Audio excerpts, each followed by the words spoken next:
ברוכים הבאים לדוק TV, פורטל הוידאו הרפואי הראשון בישראל. הפעם נעסוק בניתוחים לפרוסקופיים באורולוגיה בגושים כלייתיים. נמצא איתנו דוקטור אלכס קונסטנטינובסקי, מומחה לכירורגיה אורולוגית. שלום דוקטור אלכס. שלום.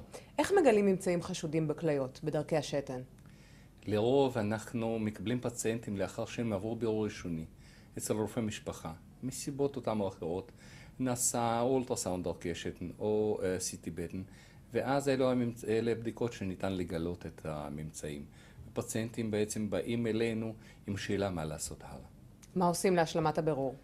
תלוי מה נעשה. אם נעשה אולטרסאונד לרוב אנחנו משלימים את ה-CT במתכונת עם הזרקת חומר ניגוד וצילומים מאוחרים. יש מצבים שלא ניתן לעשות CT בטן עם הזרקת חומר ניגוד בגלל תפקוד קהילתי לקוי, ואז ניתן לעשות MRI במתכונת אותה או אחרת, ואז אנחנו בעצם מגיעים להשלמת הבירור והחלטה מה לעשות הלאה. איך בעבר טיפלו בגידולי כליה? הרבה פעמים נעשו ניתוחים פתוחים, שזה בעצם ניתוח עם חתך גדול ודי כואב, ואז ההחלמה הייתה לא כל כך מהירה. לא פשוטה. לא מה זה ניתוח לפרוסקופי משמר כליה?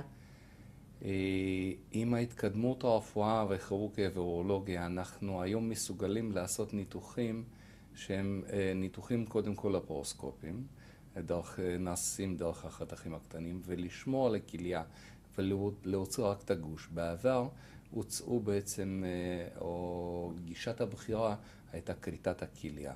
אחר כך היה ניתוח פתוח לכריתת הגושים, והיום אנחנו מסוגלים לעשות את הניתוחים משמרי כליה, זאת אומרת לשמור על הכליה ולהוציא רק את הגוש בעזרת לפרוסקופיה. מהו תהליך ההחלמה מהניתוח? במה הוא שונה מניתוח פתוח?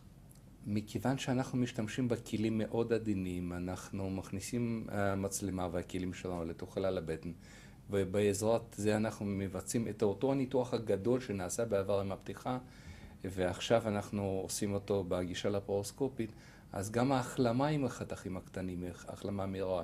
הפציינטים משתחררים אחרי יומיים שלושה הביתה, והחלמה היא שונה באמת משכיבה של שבוע ימים. מבחינת החזרה לתפקוד ומבחינת הכל. דוקטור אלכס, תודה רבה לך. בבקשה.